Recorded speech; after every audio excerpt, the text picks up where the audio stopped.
Hello guys, I welcome you all to the next video of our 11th class series from the chapter 2 Writing in the City Life।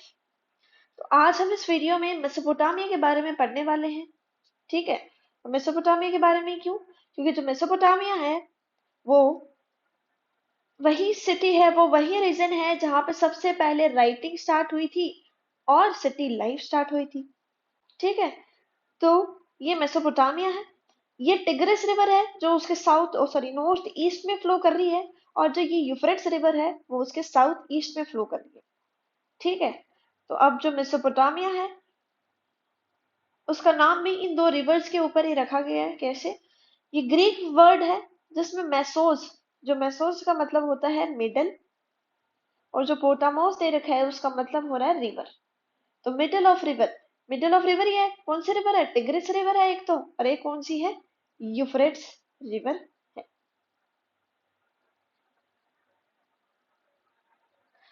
तो इधर आप देख सकते हो कि ये ईरान है इस साइड में। तो अभी तो मेसोपोटामिया को अलग कर रखा है ईरान से, बट जब ईरान रिपब्लिक हुआ तो रिपब्लिक ऑफ ईरान की अगर हम बात करें तो ये मेसोपोटामिया इस ईरान के अंदर इंक्लूड है। ठीक है, तो अब मेसोपोटामिया के बारे में पढ़ लेते हैं थोड़ा।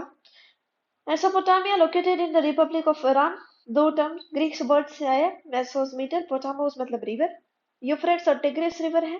Writing and city life starts in Mesopotamia में। ठीक है, अब चलते हैं किंगडम्स के बारे में, किन किन किंगडम्स ने मेसोपोटामिया को रूल किया। तो मोस्टली 4 किंगडम्स हमें नाम दे रखे हैं। किंगडम फर्स्ट है साउथ के अंदर, हमें बता रखा है साउथ में मेसोपोटामिया को सुमेरियन और अकड़ किंगडम फर्स्ट टाइम आए थे साउथ में। ठीक है, कौन से किंगडम? एक तो था सुमेरियन किंगडम, सुमेर किंगडम, और सेकंड था अकड़ किंगडम। और उसी के 2000 बीसीई बाद में, 2000 सेंचुरीज के बाद में हमने देखा एक बेबीलोन किंगडम आता है, और वो साउथ में इतना ज्यादा फेमस होता है कि पूरे उस साउथ को मतलब वो पूरा जो साउथ है वो एक इम्पोर्टेंट सिटी बन जाता है बेबीलोन की किंगडम के नाम से। और उस पूरे साउथ को बेबीलोनिया के नाम से जानते हैं लोग, मेसोपोटामिया। ठीक है, अब साउथ की बात कर ली तो नॉर्थ में एक किंगडम आता है असीरिया किंगडम, 1100 बीसी के टाइम में।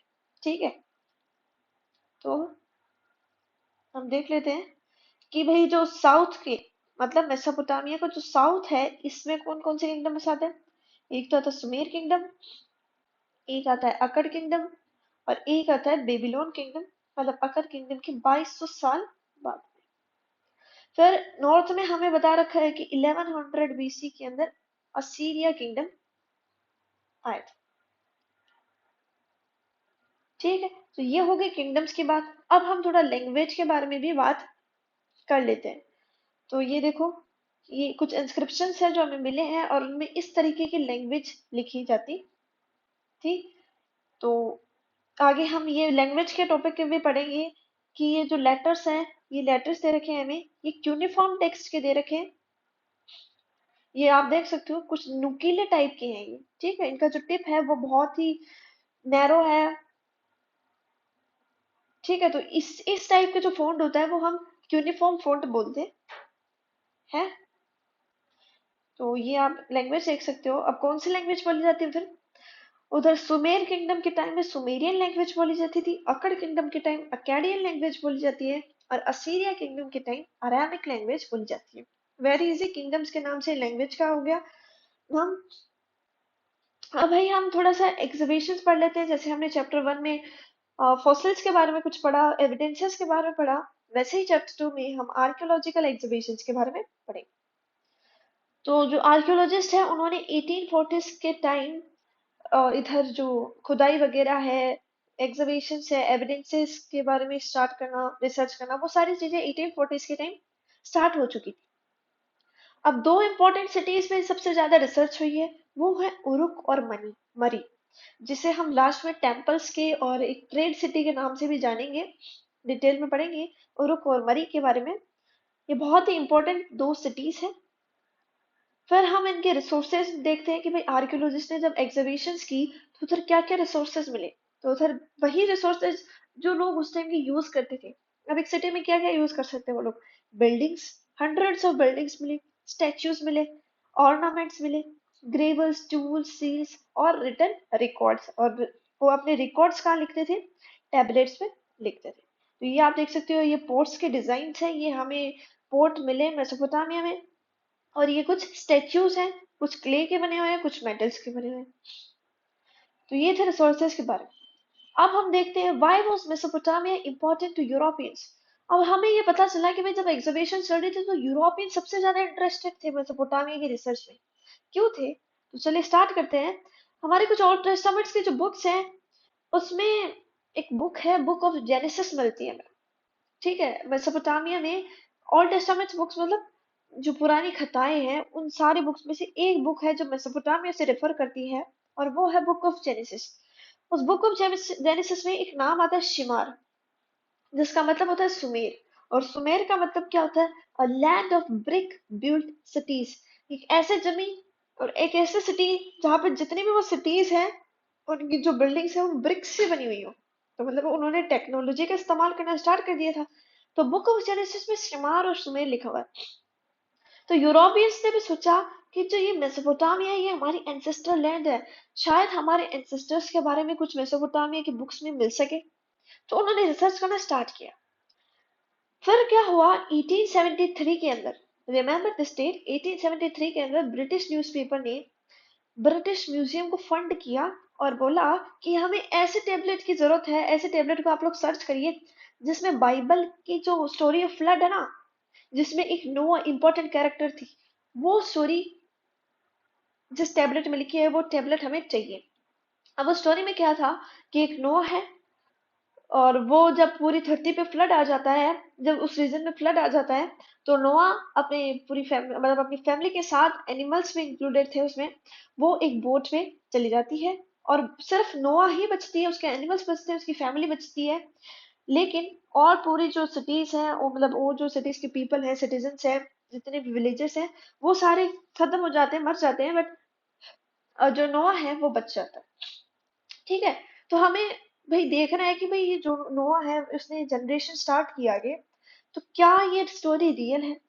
तो जैसे बाइबल के अंदर नोआ एक इम्पोर्टेंट कैरेक्टर है, वैसे मेसोपोटामिया का जो ट्रेडिशन है उसमें जीव सुद्रा और उत्तरा पिस्तम एक इम्पोर्टेंट कैरेक्टर्स है। ठीक है। बट टेबलेट जो है मिली नहीं, तो 1960 के अंदर जो ओल्ड टेस्टामेंट की जो स्टोरीज थी वो सच नहीं हुई। अब हम पढ़ते हैं मेसोपोटामिया की जियोग्राफी के बारे में कि भाई जो नॉर्थ में क्या क्या है, किस तरीके का एग्रीकल्चर करते थे। ठीक है। तो ये मेसोपोटामिया की जियोग्राफी हम पढ़ने वाले। तो टिग्रिस रिवर, यूफ्रेट्स रिवर, अब आप देख सकते हो इधर। ओके, यहाँ पे क्या है? डेजर्ट। यहाँ भी क्या है? डेजर्ट। और यहाँ क्या है? माउंटेन्स। और इधर हमें कुछ ग्रीनरी दिख रही है। तो क्या हम बोल सकते हैं जो मेसोपोटामिया का जो साउथ रीजन है वो किससे? डेजर्ट से। और जो नॉर्थ और ईस्ट रीजन है वहां पे क्या है? ग्रीनरी है। तो बस यही जियोग्राफी है मेसोपोटामिया की, कि साउथ में एग्रीकल्चर सबसे इंपॉर्टेंट होता है। कैसे होता है भाई? उधर तो डेजर्ट है, ग्रीनरी में होना चाहिए ना एग्रीकल्चर, बट नहीं, साउथ में एग्रीकल्चर बहुत इंपॉर्टेंट है।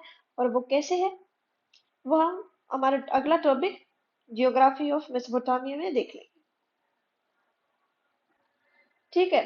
तो ये मैंने सारी जो इम्पोर्टेंट जियोग्राफी है, लोकेशन है, वो लिख दी है।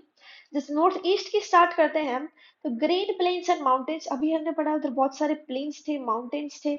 तो प्लेन्स भी सारे ग्रीन थे, माउंटेन्स पे भी बहुत ही ट्रीज थी, और बारिश भी उधर बहुत होती है। ठीक है, इनफ रेनफॉल है जिससे बहुत ही नदियां की स्ट्रीम्स बह रही हैं, वाइल्ड फ्लावर्स हो रहे हैं, ब्यूटीफुल ब्यूटीफुल फ्लावर्स हैं। और उधर एग्रीकल्चर भी स्टार्ट हो जाता है। और इम्पोर्टेंट पॉइंट क्या है, इधर एग्रीकल्चर कब स्टार्ट होता है?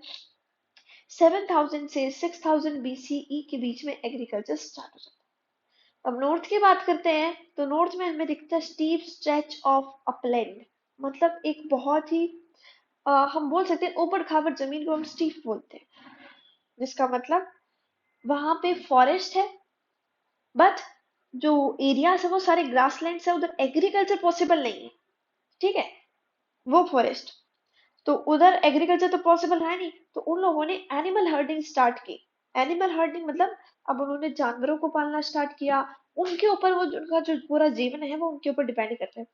तो वो ऐसे समझते हैं कि एनिमल हर्डिंग हमारा हमको एक बेटर लाइवलीहुड प्रोवाइड कर सकती है, एग्रीकल्चर नहीं कर सकता, क्योंकि एग्रीकल्चर इतना प्रोडक्टिव भी नहीं होगा उधर। और फिर इधर दे रखे हैं समर्स के अंदर उनके गोट्स शिप्स और जितने भी एनिमल्स हैं वो ग्रासेस के ऊपर डिपेंड करते हैं। साउथ में हमने बात कर ली, डेजर्ट था।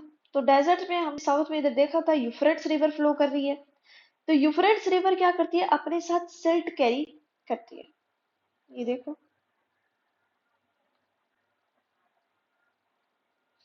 ओके।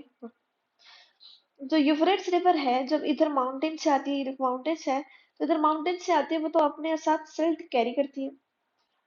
फिर सिल्ट जब लेके आ जाती है तो वो अपने डिफरेंट डिफरेंट चैनल्स में डिवाइड हो जाती है।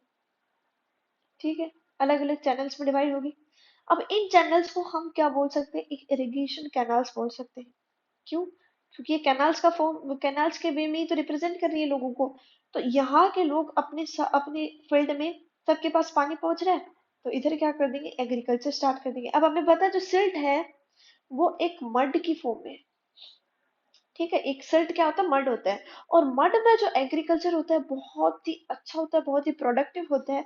तो इधर के जो लोग हैं वो एग्रीकल्चर करते हैं, वो बहुत ही इंपॉर्टेंट एग्रीकल्चर बन गया था उस टाइम के रोमन एम्पायर के टाइम में। मतलब उस टाइम का जो टाइम पीरियड चल रहा था उसमें सबसे अच्छा जो एग्रीकल्चर था वो मेसोपोटामिया के साउथ रीजन में हो रहा था। तो ये थी साउथ के लिए। तो इससे हम समझ सकते हैं जो मेसोपोटामिया उसके लिए टिग्रिस और यूफ्रेट्स रिवर बहुत ही इंपॉर्टेंट रोल प्ले कर रही है। ठीक है, तो ये यूफ्रेट्स रिवर है, सिल्ट कैरी करती है, फिर इरिगेशन कैनाल्स में डिवाइड हो जाती है, मतलब चैनल्स में डिवाइड हो जाती है, और फिर वो लोग एग्रीकल्चर कर लेते हैं। अब एग्रीकल्चर क्या करते हैं वो, वीट, बार्ले, पीस और लेंटिल्स, ये सारे एग्रीकल्चर क्रॉप्स को उगाते हैं। तो इधर हम देख सकते हैं कि Euphrates river carry silt with it from the north mountains, small channels में जिसे हम इरिगेशन कैनाल्स बोल सकते हैं, wheat, barley, peas and lentils. और ये मोस्ट प्रोडक्टिव एग्रीकल्चर होता है उस टाइम का। अब ईस्ट में हम बात करते हैं टिग्रिस रिवर की। ईस्ट में कौन सी रिवर है, टिग्रिस रिवर है। ठीक है, अब टिग्रिस रिवर क्या करती है, टिग्रिस रिवर की जो ट्रिब्यूटरीज है और ये जो रिवर है, ये उधर के रहने वाले लोगों को माउंटेन्स से कनेक्ट कम्युनिकेट होने में मदद करवाती है। मतलब उधर के जो रास्ता है माउंटेन्स तक जाने का वो लोगों को बताती है वो। तो ये टिग्रिस रिवर है। तो इधर क्वेश्चन आ सकता है, which river helps people to communicate with mountains? It's the Tigris River. How was the agriculture in the desert of Mesopotamia is the most productive of that time? लिख देना है, because of the Euphrates River. North में why people do animal herding? Because of the presence of strip, that is the stretch of a plain where agriculture can't be possible, so people depend on the animals which provide them the better livelihood than agriculture. और north में question पूछ सकते हैं भाई, explain the features characters of north east geography of Mesopotamia, या फिर agriculture कब start हुआ, 7000 to 6000। अब इधर हम देख सकते हैं कि जो एनिमल हर्डिंग करते हैं उन्हें मीट, मिल्क, वूल, ये सारी चीजें मिलती हैं जिनसे वो ट्रेड भी कर सकते हैं। और भी चीजों पे डिपेंड करते हैं लोग, जैसे फिशिंग पे डिपेंड करते हैं, डेट पाम्स पे डिपेंड करते हैं। ठीक है, खजूर, तो डेजर्ट में खजूर उग जाएगा और रिवर्स में उन्हें फिश मिल जाएंगी। और मेसोपोटामिया जो सिविलाइजेशन है वो ब्रोंज एज टाइम का सिविलाइजेशन है, बहुत ही पुराना टाइम का है। Asian town begin to flourish in Mesopotamia. अब ये पूछ सकते हैं कि कौन से टाइम में मेसोपोटामिया के जो टाउन्स थे वो फ्लरिश, मतलब बहुत तेजी से बढ़ने लग गए थे, सारी जगह सिटीज बनना स्टार्ट हो चुकी, तो कब हुआ ये, तो ब्रोंज एज के टाइम से हुआ था ये। और जो मेसोपोटामिया के जो लोग थे वो ब्रोंज का ही वेपन्स बनाते थे। अब सिग्निफिकेंस ऑफ अर्बनाइजेशन, मतलब उधर जो अर्बनाइजेशन हो रहा था, तो जो सिटीज बन रही थी वो मतलब किस तरीके से पॉसिबल हुई, वो कौन से चार कैरेक्टर्स थे जो इस अर्बनाइजेशन को बहुत ही अच्छा बना रहे थे मेसोपोटामिया में। मतलब सिटीज के लिए अर्बनाइजेशन ही तो बहुत इंपॉर्टेंट होता है। तो continuous interaction among people, division of labour and social organisation in places.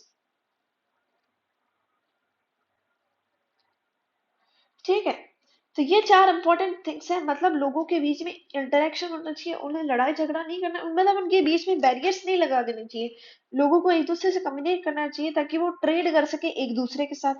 Division of labour मतलब लेबर्स को डिवाइड कर देना चाहिए ताकि वो, मतलब उन्हें एक एक काम दिया जाए। जैसे हमें बुक में एक एग्जाम्पल भी दे रखा है कि एक जो स्टैचू बनाता है उसको बहुत ही अलग अलग चीजों की जरूरत पड़ती है, जैसे स्टोन्स की, टूल्स की, अलग अलग मेटल्स की, प्रीशियस मेटल्स की जरूरत पड़ती है। तो वो सारे जो काम अकेला वो इंसान तो नहीं कर सकता, तो उन सबको एक एक काम हर एक ग्रुप को सौंप देना चाहिए। इसीलिए हम इसे क्या बोलते हैं, डिवीजन ऑफ लेबर बोलते हैं। Social organisation in place, social organisation होनी चाहिए लोगों के बीच में, वही जैसे कंटिन्यूस इंटरेक्शन हो रहा है वही सोशल ऑर्गेनाइजेशन है। लोगों को ग्रुप बना लेना चाहिए, अपना अपना काम एक मतलब ट्रेड स्टार्ट हो जाना चाहिए पूरी सिटीज के अंदर, लोग बिजनेस स्टार्ट कर देना चाहिए और एक दूसरे को मदद करनी चाहिए। मतलब वही जो सिस्टम है सोशल ऑर्गेनाइजेशन। और रिटर्न रिकॉर्ड्स, और ये जो जितना भी ट्रेड का प्रोसेस हो रहा है उसमें रिटर्न रिकॉर्ड्स होना बहुत जरूरी है ट्रेड का। तो ये हो गया सिग्निफिकेंस ऑफ अर्बनाइजेशन। नेक्स्ट हमें वो एक पिक्चर दे रखी है द बकरा हेड, जो एक वुमेन की पिक्चर है। तो वुमेन्स हेड है वो, और उसकी जो आईज है, आईब्रोज है, बहुत ही प्रीशियस मेटल्स के बनाए हुए हैं। एक लैपिस लजुली है जो ब्लू कलर का है, और उसकी जो आईब्रोज है वो शेल के बनाए हुए हैं जो व्हाइट है, और बिटुमेन के जो ब्लैक है। ठीक है, अभी तो ये रिमूव कर दिए गए हैं, बट जो पहले की जो आईज है वो लेपिस lazuli से, और जो उसके आईब्रोज है वो शेल और बिटुमेन से, बहुत ही हार्ड स्टोन से बनाए गए हैं। और एक इम्पोर्टेंट बात याद रखनी है कि इम्पोर्टेड फ्रॉम द डिस्टेंस, मतलब हम इधर से कह सकते हैं जो मेटल्स हैं वो मेसोपोटामिया में नहीं थी, मतलब वो बहुत दूर दूर जगहों से लाए जाते थे मेटल्स, मेसोपोटामिया में मेटल्स की शॉर्टेज थी। तो ये हो गया बकरा हेड के बारे में।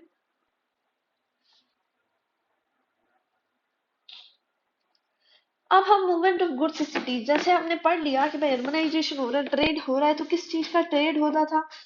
और इधर से हमने देख भी लिया लैप्स लजुली, उनका भी इम्पोर्ट होता था। तो क्या क्या चीजें मूवमेंट होता था सिटीज के बीच में। तो mineral resources were very few, बहुत ही कम थे मिनरल रिसोर्सेज। जैसे साउथ में हम बात करते हैं तो स्टोन्स की, टूल्स की, ज्वेलरीज की, इन सब की शॉर्टेज थी। और wood of Iraqi date palm, मतलब जो खजूर के जो पौधे होते हैं उनसे वो वुड निकालते थे, और उन वुड से वो काठ बनाते थे, काठ व्हील्स बनाते थे, बोट्स बनाते थे। तो वो वुड है वो शॉर्टेज में पड़ गया, बहुत ही कम था, लैक पड़ गया, बहुत लैक ऑफ वुड पड़ गया था। और no metals for tools vessels और ऑर्नामेंट्स, मतलब टूल्स वेसल्स ऑर्नामेंट्स बनाने के लिए जो मेटल्स की जरूरत पड़ती है वो मेटल्स भी नहीं थे मेसोपोटामिया। फिर क्या करते हैं, ट्रेड करते हैं। Trade there agriculture produce and abundance textiles for lacked mineral resources. तो अपन को दोनों बात ध्यान रखनी है कि वो ट्रेड करते थे तो उनके पास क्या था और उनके पास किस चीज की कमी थी। तो उनके पास एग्रीकल्चर बहुत ज्यादा था और टेक्सटाइल्स बहुत ज्यादा थी, पर मिनरल रिसोर्सेज की कमी थी। तो जितनी भी उनके पास गल्फ कंट्रीज थी, जैसे हमने स्टार्टिंग में पढ़ लिया था, टर्की और ईरान थे, वो उनकी जो गल्फ कंट्रीज है, जैसे इधर इराक है, ईरान है, टर्की है, कुवैत, सॉरी जो गल्फ कंट्रीज हैं उनसे वो ट्रेड करते थे और अपने रिसोर्सेज एक्सचेंज करते थे। तो wood, copper, tin, silver, gold, shell, ये सारी चीजें हैं जिनसे वो ट्रेड करते थे। अब बात करते, ट्रेड तो करते थे इतनी दूर दूर जगहों से, पर ट्रांसपोर्ट किस चीज की जरूरत पड़ी, तो वो ट्रांसपोर्ट करते थे बोट से। ठीक है, cheapest मोड्स ऑफ ट्रांसपोर्ट जो आज भी और पहले भी था, वाटर ट्रांसपोर्ट। अब एनिमल से तो कर ले, पर एनिमल्स के लिए उनकी इकोनॉमी नहीं बढ़ सकती इतनी तेजी से, और एनिमल्स को पहले फीड करवाना पड़ता है, अलग का अलग खर्चा होता है वो। तो रिवर बोट्स, बारगेस, ये सेट्स ऑफ ग्रेन्स, मतलब बहुत बोरियां भर के ले जाते थे ग्रेन्स की। कैनाल्स, नेचुरल चैनल्स, जो कैनाल्स थी, नेचुरल चैनल जो रिवर बनाती थी, वही उनका रूट था। और यूफ्रेट्स रिवर उनका वर्ल्ड रूट थी, मतलब यूफ्रेट्स रिवर बहुत इंपॉर्टेंट थी उनके लिए। ये हो गया ट्रेड के बीच में। अब ट्रेड ले लिया उन्होंने, अब वो सामान कहाँ लिखेंगे, तो राइटिंग के बारे में बात करते हैं। तो 3200 बीसी में फर्स्ट मेसोपोटामियन टैबलेट स्टार्ट हो चुका था, याद रखना है। 3200 बीसी के अंदर फर्स्ट मेसोपोटामियन टैबलेट स्टार्ट हो गया था। उस टैबलेट में क्या था, पिक्चर्स थी, साइंस और नंबर्स की।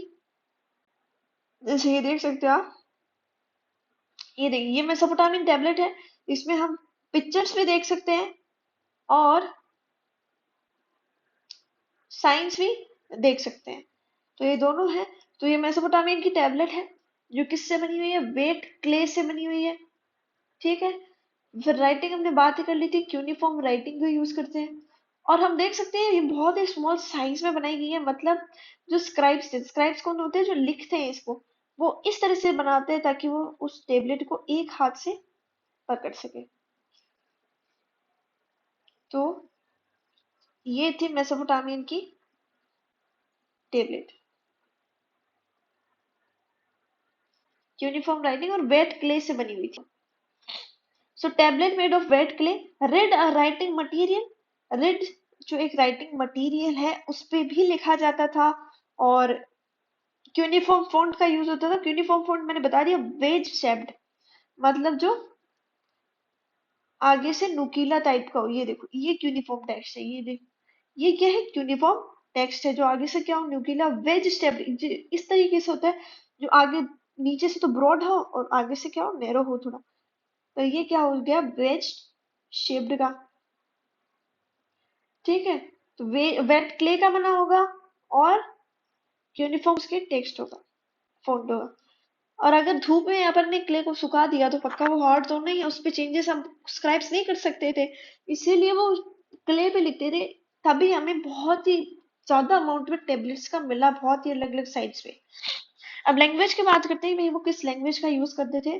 तो 2600 बीसी तक उन्होंने सुमेरियन लैंग्वेज का यूज किया, और 2400 बीसी से लेके फर्स्ट सेंचुरी सीई तक उन्होंने अकेडियन लैंग्वेज का यूज किया।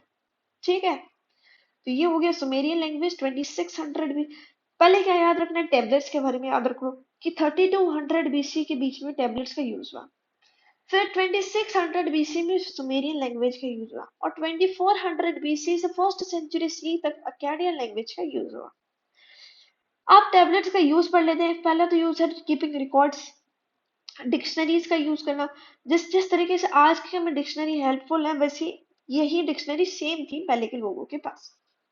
Legal validity to land transfer, जिस तरीके से वो लैंड ट्रांसफर करते थे, जैसे आज के हमें डॉक्यूमेंट्स पेपर्स चाहिए, उसी तौर पे वो इन टेबलेट्स का यूज करते थे। Legal validity to land transfer, deeds of kings, kings की अच्छाइयाँ लिखना, उसकी बड़ाइयाँ लिखना, बहुत ही अच्छे अच्छे काम लिखना किंग्स के बढ़ा चढ़ा के। तो ये सारी चीजों में, और अगर किंग कोई नया चेंज ला रहा है सोसाइटी में, कोई नया रूल ला रहा है, तो उस रूल को भी टेबलेट्स के अंदर लिखा जाता है। अब सिस्टम ऑफ राइटिंग क्या है, हमने पढ़ लिया। यूनिफॉर्म फॉन्ट था। अब यूनिफॉर्म फॉन्ट है वो एक लेटर को रिप्रेजेंट नहीं करता, एक सिंगल कॉन्सोनेंट या वोवल को रिप्रेजेंट नहीं करता। मतलब जैसे आज हमारी ए बी सी डी है, वैसे इनके एक कॉन्सोनेंट सिर्फ एक टर्म को रिप्रेजेंट नहीं करता, एक कॉन्सोनेंट को रिप्रेजेंट नहीं करता। ठीक है, वो एक सिंगल वर्ड होता है एक यूनिफॉर्म। तो इसी कारण ये बहुत ही हार्ड था यूनिफॉर्म, जो लैंग्वेज है, फॉन्ट है। तो बहुत ही कम लोग लिख पाते थे, याद कर पाते थे, और स्क्राइब्स हैं उन्हें याद करना पड़ता था, और ये टैबलेट्स हैं उनको बहुत ही हजारों में लिखना पड़ता था। नेक्स्ट हम चलते हैं हमारे अगले टॉपिक सुमेरियन एपिक के बारे में। हमें देखा है सुमेरियन एपिक सुमेर किंगडम से है, हमने पढ़ लिया था। जो सुमेरियन एपिक है वो फर्स्ट की सुमेर किंगडम है, वो फर्स्ट किंगडम था साउथ का। उसमें फर्स्ट हमारे किंग दे रखे हैं एन मेरेकर, जो अर्लीस्ट रूलर ऑफ उरुक है। ठीक है, उरुक एक सिटी है, उसके सबसे पहले राजा है, और यही वो किंग है जिन्होंने राइटिंग का इन्वेंशन किया और ट्रेड का इन्वेंशन किया। तो इस एपिक से हमें बताया कि भाई इन्होंने कैसे किया। जो एन मेरेकर थे वो बहुत ही, मतलब एक अच्छे, मतलब ऐसे रईसापन दिखाना चाहते थे वो। तो उन्होंने सोचा भाई सारी जगह टेम्पल्स बन रहे हैं, तो मैं भी एक सिटी में टेम्पल बनाना चाहता हूँ। कौन सी सिटी में, उरुक में। तो उन्होंने टेम्पल बनाया, और वो चाहते हैं उस टेम्पल में लैपिस लजूली हो, जो उस टाइम में सबसे प्रीशियस मेटल था।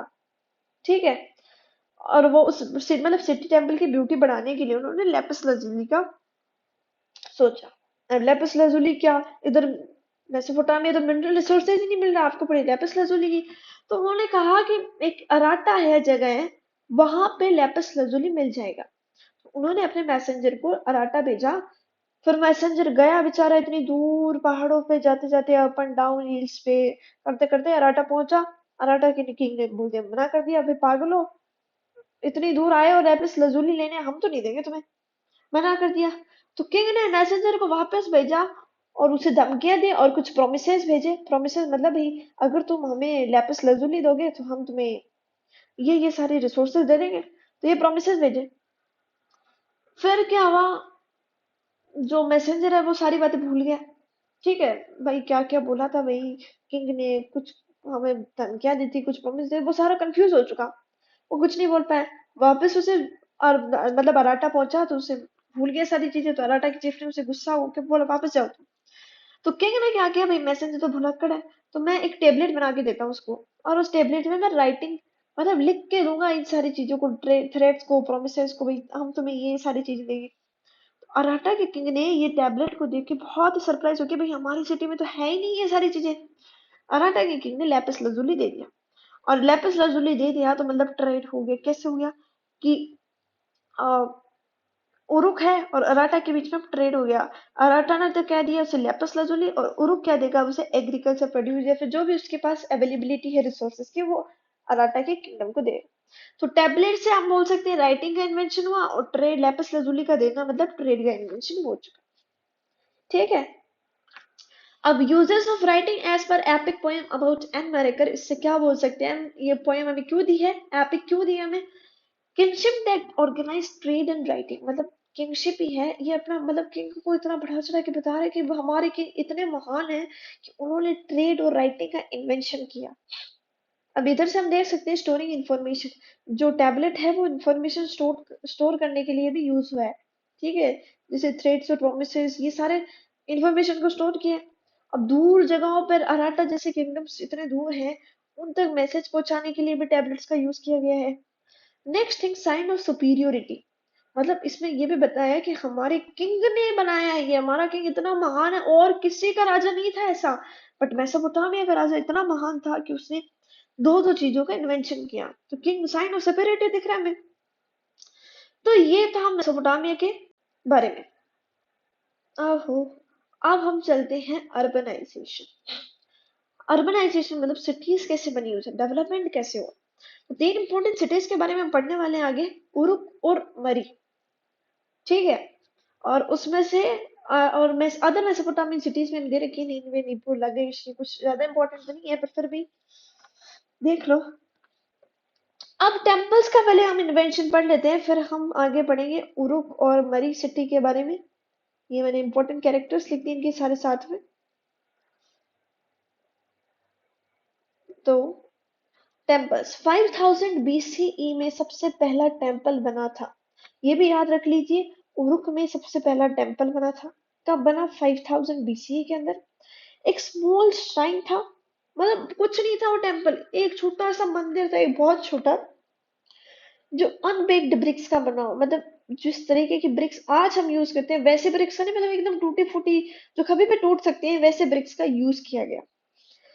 फिर हम आगे देखेंगे डेवलपमेंट ऑफ टेम्पल्स, कि भाई 5000 बीसी में तो ऐसा एकदम छोटा सा टेम्पल था। फिर 3000 बीसी में रूम्स बनी, कोर्टयार्ड्स बनी और आउटर वॉल्स बनी। ये देख सकते हो, ये 3000 बीसी का टेम्पल है, इसमें हमें दिख रहा है रूम्स हैं। ठीक है, बीच बीच में कोर्टयार्ड्स छोड़े गए हैं।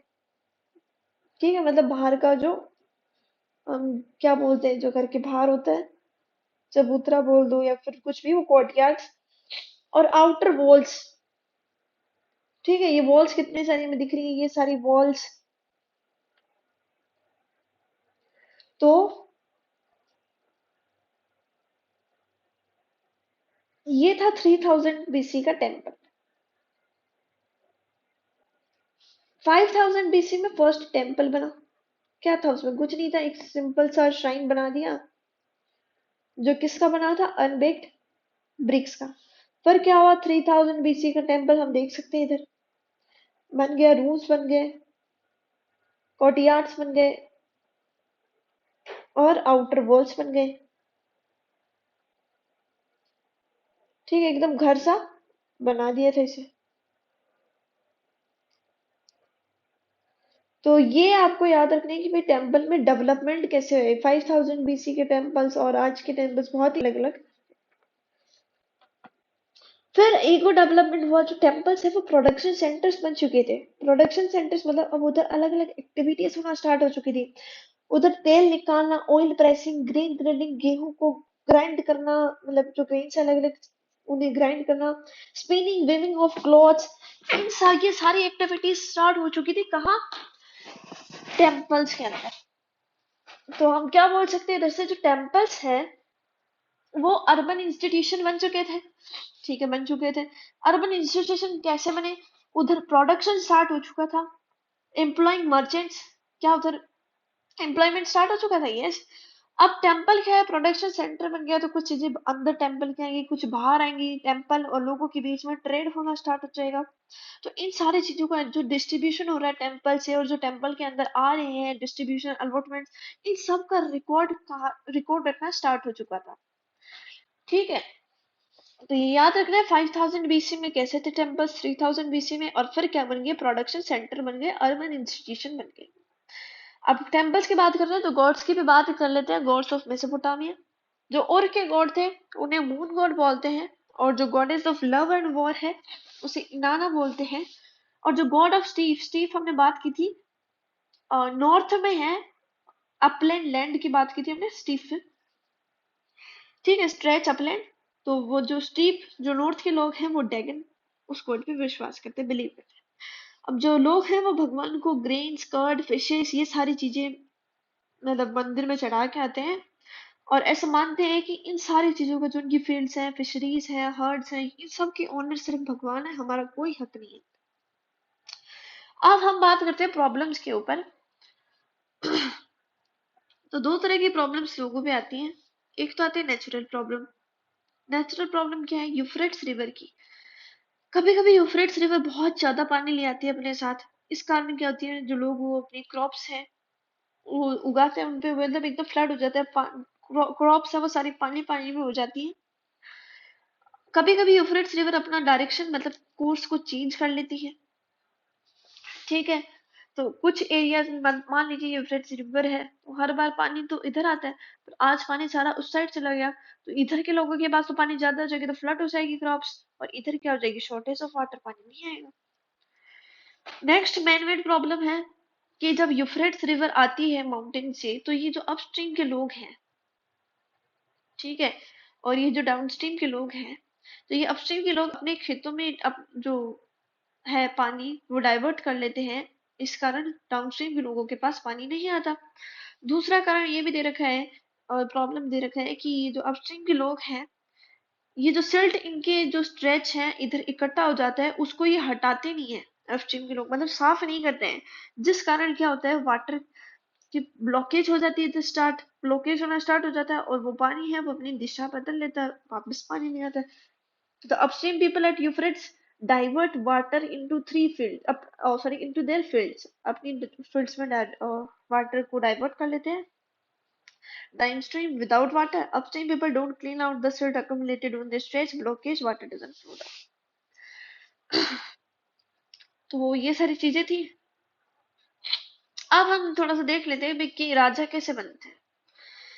तो इधर दे रखा है कि राजा, लड़ाई झगड़े होते हैं, बहुत सारे चीफ्स के बीच में, जो चीफ जीत गया वो राजा बन जाता है, और वह चीफ जो सारी चीजें जो जहां जिस प्लेसेस पे वो लूट के आया, जो लूट वो साथ में लाया है, जो जीता हुआ राजा, वो अपने लोगों में, अपने फॉलोवर्स में डिवाइड कर देते हैं, और जो चीफ जो हार जाते हैं उस टाइम, लड़ाई के टाइम, उसे राजा अपना सर्वेंट बना देता है।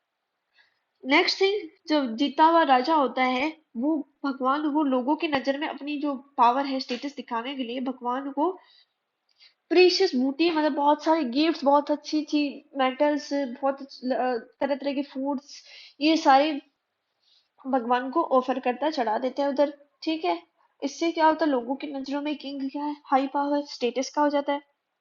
ऑल्सो जो टेम्पल की जो वेल्थ है वो राजा खुद अपने पास नहीं रखता, लोगों के बीच में डिवाइड करके रखता है, मतलब लोगों को खुश रखता है राजा।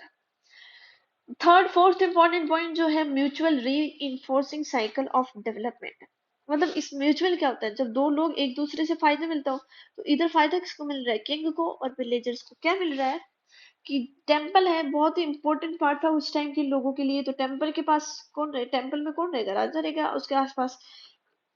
अब उस टेम्पल के चारों तरफ कौन रहेंगे, विलेजर्स रहेंगे। इस कारण क्या होगा कि भाई कभी भी कोई भी चीफ अगर हमला बोल दे, कोई भी किंगडम, तो विलेजर्स एक साथ इकट्ठा राजा के साथ होके क्या कर लेंगे, युद्ध कर लेंगे, तो विलेजर्स को तो क्या मिल जाएगी, सिक्योरिटी मिल जाएगी, और राजा है उसे क्या मिल जाएगी, आर्मी मिल जाएगी।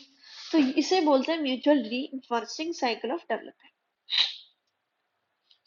अब हम थोड़ा आगे चलते हैं उरुक मरी और उर सिटी के बारे में, फिर हमारा चैप्टर इधर खत्म हो जाएगा। तो ये लास्ट टॉपिक बचा है, थोड़ा सा मतलब लास्ट सेकंड मान लीजिए। उरुक मरी एंड उर सिटी। उरुक के बारे में पढ़ लेते हैं। तो उरुक में आर्कियोलॉजिस्ट को बहुत सारे एविडेंसेस मिले हैं उनकी आर्मीज के बारे में, उनके जो जीते हुए एरियाज हैं उनके बारे में। ठीक है, तो उरुक एक बहुत ही बड़ा टाउन था, बहुत ही बड़ा रीजन था उस टाइम में।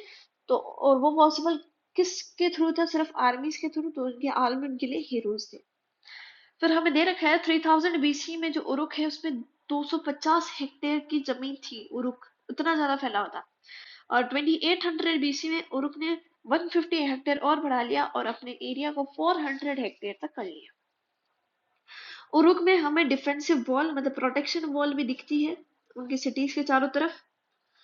और उरुक ऐसा एरिया है जहाँ पे लोग बहुत सालों तक रहे थे। ठीक है, बहुत सालों तक उरुक को ऑक्यूपाई कर रखा था। और डेट दे रखी है 4200 बीसी से 400 बीसी। उधर के जो लोग थे और जो राजा हार जाते थे, जो चीफ्स थे और लोग थे, वो अपने राजा के लिए काम करते थे। और जो अदर वर्क करते थे लोग, उनको पैसे नहीं, उनके लिए राशन दिए जाते थे, ग्रेन्स दिए जाते थे। ठीक है, फिर उरुक सिटी टेम्पल टुक 5 years। उरुक में जो टेम्पल हमने देख लिया था कि उरुक में टेम्पल बना था 5000 बीसी के अंदर, उसको 5 साल लगे थे। 1500 लोगों ने उसे बनाया था और 10 घंटे लोग हर दिन काम करते थे। ठीक है, ये आप इधर देख सकते हैं। फिर इधर दे रखा है कि उस टेम्पल को बनाने में जो राजा था उसकी मन पसंदीदा चीजों को उधर बनाया जाता था। ठीक है, राजा ही उन्हें बताता कि था कि भाई ये सारे मेटल्स लाने हैं, इस तरीके के रिसोर्सेस से तुम्हें ये टेम्पल बनाना है, इन सारी चीजों का यूज करना है। तो राजा है वो लोगों को कमांड करता था to bring his wish materials from the long distance countries, चाहे वो कितनी दूर हो। जैसे हमने एक स्टोरी भी देखी थी सुमेर किंगडम के एनमेरेकर किंग की, जो लेपिस लजूली की डिमांड करता है और वो बहुत ही दूर था उधर से। लेपिस लजूली किस तरह के स्टोन्स का यूज करना है, मार्बल्स कैसे डिजाइन, कैसा मोज़ेक यूज करना है, वो सारी चीजें। फिर 3200 बीसी के अंदर टेक्नोलॉजिकल एडवांसमेंट होते हैं उरुक के अंदर। मतलब उरुक है अब वो टेक्नोलॉजी में भी बहुत, मतलब और रीजन से अलावा वो बहुत ही अच्छा डेवलपमेंट कर रहा था अपने रीजन से। तो ये याद रखना 3200 बीसी के अंदर। तो अब एडवांसमेंट देख लेते हैं उरुक में। तो ब्रोंज टूल्स का यूज होता था, मतलब ब्रोंज के टूल्स का यूज करते थे वो लोग। और जो आर्किटेक्चर्स थे उन्होंने समझ लिया था हमें ब्रिक्स का यूज करना है। ब्रिक कॉलम बना के, ब्रिक कॉलम क्या होता है मैं बता दूंगी। और third thing, conical shape bricks का भी यूज होना स्टार्ट हो चुका था। ये सेंटर है। ओके, तो एक तो हमने देख लिया कि जो आर्किटेक्ट्स हैं उन्होंने ब्रिक कॉलम का यूज करना मतलब कंस्ट्रक्ट करना स्टार्ट कर दिया था। तो ये होते हैं ब्रिक कॉलम्स, तो इस तरीके के डिजाइन में हो जो आज भी हम यूज करते हैं। जो आर्किटेक्ट्स हैं ये ब्रिक कॉलम बनाना स्टार्ट कर दिए थे उनका यूज करना। इससे क्या होता था, पहले लोग वुड का यूज करते थे, तो कभी भी वो घर टूट जाते थे जब भी उन पे हैवी लोड्स, भारी वजन पड़ता था घरों पे। पर इस तरीके से अगर हम ब्रिक्स को सेट करेंगे तो घर नहीं टूटेगा वो। फिर टेम्पल्स थे, हमें पता है टेम्पल्स इस तरीके से बनते हैं ऊपर से। तो ये क्या है, कॉनिकल शेप है। तो ब्रिक्स को कॉनिकल शेप्स में डिवाइड मतलब बनाना, ब्रिक्स को कॉनिकल शेप्स में कंस्ट्रक्ट करना टेम्पल्स के ऊपर, इस तरीका का भी यूज उन्होंने करना स्टार्ट कर दिया था। ठीक है, तो एक तो हमने देख लिया ब्रोंज टूल का यूज, एक देख लिया आर्किटेक्ट्स ने ब्रिक कॉलम बनाना स्टार्ट कर दिया और कॉनिकल शेप ब्रिक्स का भी यूज कर दिया। फिर हमने देखा टेम्पल्स के जो वॉल्स हैं वो पेंट होना स्टार्ट हो चुकी थी और उधर कलरफुल मोज़ेक यूज होना। अब मोज़ेक क्या है वो भी देखेंगे हम। और जो स्कल्पचर्स क्ले के ऊपर और जो बाहर से जो स्टोन्स आते थे उनके ऊपर स्कल्पचर्स बनना स्टार्ट हो चुकी है। अब स्कल्पचर्स और मोज़ेक ये दोनों देख लेते हैं इधर। ये टेम्पल है मेसोपोटामिया का। तो आप देख सकते हो ये क्या हो रहा है, इधर पेंट हो रहा है। ठीक है, ये जो ब्लू कलर है ये पेंट हुआ है मोज़ेक। ये तो पेंट है वॉल्स पे। और मोज़ेक क्या है, ये जो आप नक्काशी देख रहे हो इधर, ब्यूटीफुल ब्यूटीफुल जो ड्राइंग्स बनाई गई हैं, और जो इस साइड्स में ये जो डिजाइन करी हुई है, इन्हें हम क्या बोलेंगे, कलरफुल मोजेक्स। ठीक है, ये मोजेक्स हो गई। तो ये इरेज कर देते हैं अभी। पेंटिंग्स हो गई और मोजेक हो गए मेसोपोटामिया में। ये है क्ले। ठीक है, मतलब इस पर स्कल्पचर्स किए गए, मतलब नक्काशी की गई है, सुंदर से डिजाइन करी गई है क्लेस के ऊपर। तो ये क्ले है, इसमें देखो मूर्ति बनाई गई है कितनी सुंदर, देख सकते हो हमारी जैसी दिख रही है थोड़ी बहुत। ये है बाहर से आए हुए टूल्स। बाहर से आए हुए टूल्स मतलब मिनरल रिसोर्सेज की तो कमी थी मेसोपोटामिया में, तो बाहर से जो टूल्स आए थे उन पे भी ये स्टेच्यूज बना देते थे, उनकी डिजाइन्स बना देते थे। तो देखिए, है तो ये घोड़ा, पर इसमें बना दिया किसको, एक इंसान का चेहरा बना रखा है। तो ये सारी चीजें थी टेक्नोलॉजिकल एडवांसमेंट उरुक। और जो लास्ट है टेक्नोलॉजिकल लैंडमार्क, वो बहुत ही इंपॉर्टेंट है, द पोटर्स व्हील। मतलब जो पॉटरी में जो हम व्हील का यूज करते हैं, उस व्हील का, जैसे इधर हम देख लेते हैं, जो मटके बनाते हैं लोग, उधर हमने देखा है कि इस तरीके का व्हील का यूज करते हैं। तो ये पोर्टर व्हील उन्होंने उसका इस्तेमाल करना स्टार्ट कर दिया था। तो पहले के लोग तो हाथों से बनाते थे, जब पोर्टर्स व्हील का इन्वेंशन नहीं हुआ, तो उस पोर्ट का व्हील का प्रोडक्शन बहुत ही ज्यादा होने लगा, इसलिए उधर की इकोनॉमी बढ़ने लगी।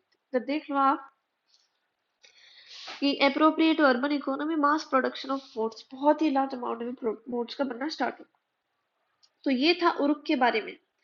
तो आर्मीज 3000 बीसी में 250 हेक्टेयर, 2800 बीसी में 400 hectare, defensive wall continuously occupied, उनके लोगों के बारे में, उसकी सिटी टेम्पल के बारे में, और टेक्नोलॉजिकल एडवांसमेंट कब स्टार्ट हुए उसकी डेट को याद रखना बहुत ही इंपॉर्टेंट है, 3200 बीसी में। नेक्स्ट मरी के बारे में पढ़ लेते हैं। मरी है वो बहुत ही इंपॉर्टेंट टाउन बन चुका था। कैसे, 2000 बीसी में बहुत ही बड़े बड़े जो राजा थे वो उधर रहना स्टार्ट कर चुके थे, तो वो एक रॉयल कैपिटल बन चुकी थी, एक इंपेरियल सिटी बन चुकी थी। ठीक है, उधर के जो लोग थे वो दो तरह के थे, एक तो फार्मर्स थे, एक हर्डर्स थे। फार्मर्स तो फार्मिंग करेंगे, एग्रीकल्चर करेंगे, तो उधर से क्या आएगा, उनके पास ग्रेन्स आएंगे। हर्डर्स थे, वो एनिमल हर्डिंग करते थे, तो उनके पास एनिमल प्रोडक्ट्स आएंगे, जैसे चीज, मिल्क, मीट। तो ये दोनों अपना ट्रेड है वो एक दूसरे के साथ एक्सचेंज करते थे, बोथ एक्सचेंज प्रोडक्ट्स। और जो फार्मर्स हैं उनको तो मिल जाता था चीज, मिल्क और मीट, और जो हर्डर्स के जो एनिमल्स का जो डंक है, जो फार्मर्स के लिए बहुत ही यूजफुल है, वो हर्डर्स फार्मर्स को देते थे, और फार्मर्स अपने ग्रेन्स हर्डर्स को देते थे एक्सचेंज। बट प्रॉब्लम क्या आ चुकी थी कि कभी कभी जब लड़ाई हो जाती थी, तो हर्डर्स अपनी जो झुंड है जानवरों का, उनके खेतों में, जो खेत उन्होंने क्रॉप्स अच्छी अच्छी उगा रखी थी, उन खेतों में ले जाते थे और अपने जानवरों को खिला देते थे। और दूसरी बात, जो हर्डर्स है वो फार्मर्स के जो स्टोर गुड्स हैं उनको भी चुरा लेते थे, अपने जो ग्रेन्स हैं उन्होंने जो स्टोर कर रखे हैं उनको वो चुरा लेते थे। पर सेकंड बात क्या है, जो फार्मर्स हैं वो, भाई जवाब तो देना ही है, तो फार्मर्स ने हर्डर्स को अपनी फील्ड से, कैनाल से पास होने में मना कर दिया कि भाई तुम हमारे कैनाल से पानी भी नहीं लोगे और हमारी फील्ड से भी नहीं जाओगे। तो ये लड़ाई बढ़ती रही, पर ऐसे तो देश चलेगा नहीं। तो उन्होंने क्या किया, हाथ मिला लिया, हर्डर्स और फार्मर्स ने अपना ग्रुप बनाया, और उस ग्रुप ने फिर क्या किया, वही लेबर्स प्रोवाइड करना, बहुत बड़े मतलब हर्डर्स बन चुके हैं, लेबर प्रोवाइड करना। तो ये दोनों ने एक दूसरे की मदद करना स्टार्ट कर दी। फिर ये दोनों ग्रुप इतने ज्यादा पॉपुलर हो गए, तो उन्होंने क्या किया, पावर कर गेन पावर। ठीक है, रूल स्टार्ट कर दिया, अपना रूल स्टैब्लिश कर लिया। कुछ एग्जाम्पल्स हमें दे रखे हैं, अकाडियन किंगडम, असीरिया किंगडम, दोनों हम पढ़ के हैं, और दोनों ही क्या है, इस तरीके के ग्रुप का एग्जाम्पल है। और एमोराइट्स, अब एमोराइट्स क्या है, जो राजा होते थे मरी के, उन्हें हम एमोराइट्स बोलते थे। वो अलग अलग तरह की ड्रेसेस पहनते थे, और उनका जो गोड था वो डैगन था। ठीक है, अब ऐसा नहीं है कि वही वो डैगन को ही सपोर्ट करते हैं, वो मेसोपोटामिया के बहुत ही अलग जो गोड्स थे, हमने पढ़ा था उर का गोड है, और जो इनाना गोड है, ठीक है, उन सबको, मून गॉड, इन सबको सपोर्ट करते थे। अब मरी है वो साउथ में है, तो साउथ में कौन सी रिवर थी, यूफ्रेट्स रिवर थी। तो यूफ्रेट्स रिवर वर्ल्ड रूट थी, ट्रेडिंग के लिए बहुत ही इंपॉर्टेंट थी। तो मरी का एक ये सिटी बन चुकी थी। तो जो मरी था वो प्राइम पोजीशन वो ट्रेड थी, मतलब ट्रेड की टाइम की सबसे इम्पोर्टेंट पोजीशन बन चुकी थी, क्योंकि मरी से ही कंट्री से एक्सपोर्ट और इंपोर्ट दोनों होते थे। तो ट्रेड होता था जैसे Turkey, Syria, Lebanon, in country से। इसलिए मरी के जो ऑफिसर्स थे वो कार्गोज को इंस्पेक्ट करते थे, मतलब कार्गोज के सामान को देखते थे, उसे चेक करते थे और अपना टैक्स कलेक्ट कर लेते थे। और इससे क्या हुई, मरी की इकोनॉमी बढ़ती गई। मरी में मिलिट्री इतनी ज्यादा स्ट्रांग नहीं थी, पर फिर भी एक बहुत ही प्रॉस्पेरस सिटी बन चुकी थी मरी। और जो मरी का टैबलेट है वो कॉपर का था, ठीक है, और कॉपर की उधर कमी थी, तो वो सिप्रस कंट्री है, उस सिप्रस का आइलैंड है अलाशिया, उससे वो कॉपर मंगवाते थे। ठीक है, अब हम उर की बात करते हैं, जो बहुत ही एक पता नहीं कैसी सिटी है, बहुत ही अलग टाइप की सिटी है, शायद इंडियन सिटीज की तरह ही होगी। जो उर है उसमें नैरो सिटी स्ट्रीट्स हैं, मतलब बहुत ही पतली पतली गलियां हैं। तो जो कार्ट है, व्हील्ड कार्ट है, वो जब सामान लाती है तो लोगों के घरों तक नहीं पहुंचा पाती है, तो घरों के मतलब जो डंकी बैग्स हैं उनके ऊपर ये बोरियां रख के उधर पहुंचाई जाती है।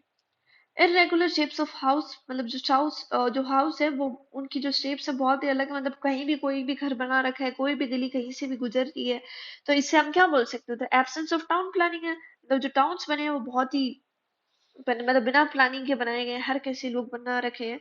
कोई भी स्ट्रीट ड्रेन नहीं है, हर की तरह कचरा कर रहे हैं, हर की तरह पानी जा रहा है। ठीक है, दूसरे लोगों को प्रॉब्लम भी बहुत आ रही है। दूसरी बात, वो प्राइवेसी को सपोर्ट करते हैं, तो वो विंडोज को ओपन नहीं करते, और जो लाइट है घर में उनकी आती है वो चाहते दरवाजे से आए, विंडोज से नहीं आए। फिर वो अंधविश्वासी भी बहुत है, वो विश्वास मतलब सुपरस्टिशियस है।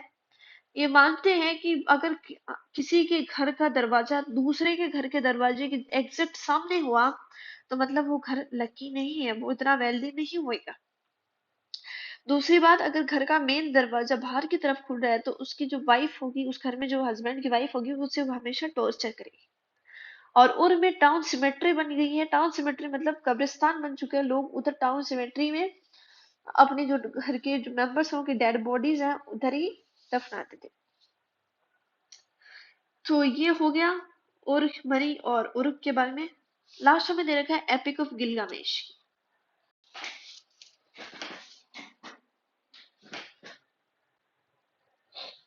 एपिक ऑफ गिलगामेश क्या है, ये एक किंग है गिलगामेश, जो इन मैरेकर का बेटा है। उसमें दे रखा है कि जो गिलगामेश है, ओके, जो गिलगामेश है उसका एक बेस्ट फ्रेंड है, उसकी डेथ हो जाती है। ठीक है, बेस्ट फ्रेंड, हीरोइक फ्रेंड की डेथ हो जाती है। तो वो चाहता है भाई, अब मैं भी बूढ़ा होता जा रहा हूँ तो मेरी भी डेथ हो जाएगी, मैं भी मर जाऊंगा किसी दिन। तो मैं एक काम करता हूँ, मैं एक ऐसा ब्रेवरी सा काम करता हूँ जिससे भगवान खुश हो जाए और मुझे कभी नहीं मारे, मैं अमर हो जाऊं। ठीक है, तो उसने सोचा कि 7 समुद्र में सारे क्रॉस करके वापस आ जाऊंगा। तो उसने क्रॉस किए, पर ऐसा कुछ नहीं हुआ, उसे कोई वरदान नहीं मिला, कोई भगवान नहीं आया, कोई से प्रसन्न नहीं हुआ। तो वो क्या हुआ, वो इमोर्टल मतलब जो अमर होने की उसकी जो इच्छा थी वो फेल हो गया उसमें। वापस वो रुक में आ जाता है, तो वो बहुत ही सैड, बहुत ही उदास हो जाता है। उसे मतलब वो कुछ मतलब राजा वाली सी फीलिंग नहीं आती है उसे, और उसे राजा नहीं बनना था। तो वो लोगों के जो अपनी उरुक सिटी है उसका जो फाउंडेशन, मतलब उस उरुक सिटी की जो ब्यूटी है उससे एडमायर करता है, उसे देखता रहता है। और उरुक के जो लोग हैं उनके हार्डवर्क को बस निहारता रहता है, "भाई, मेरे लोग कितने अच्छा काम करते हैं, हार्ड वर्किंग है, ये हमारा देश है, ये इतनी अच्छी ब्यूटी है उसकी।" तो इसमें बता रखे हैं कि भाई हमारा राजा कितना अच्छा था। ठीक है, हमारा राजा बहुत भी भोला था, बहुत ही अच्छा था, अपनी सिटी को रेस्पेक्ट करता था। उरुक के जो लोग थे या फिर जो उधर के मेसोपोटामियंस के लोग थे अपनी सिटी लाइफ को रेस्पेक्ट देते थे। हर एक एक बिल्डिंग को, हर एक चीज को वो रेस्पेक्ट करते थे। ठीक है, तो मेसोपोटामियंस वैल्यूड सिटी लाइफ, और ये एपिक है वो 12 टेबलेट्स में हमें मिला है। अब हमने स्टार्टिंग मतलब वो बात कर ली थी कि भाई मैथमेटिक्स और एस्ट्रोनॉमी भी उरुक में, सॉरी, मेसोपोटामिया में स्टार्ट हुई थी, तो कैसे हुई वो भी देख लेते हैं।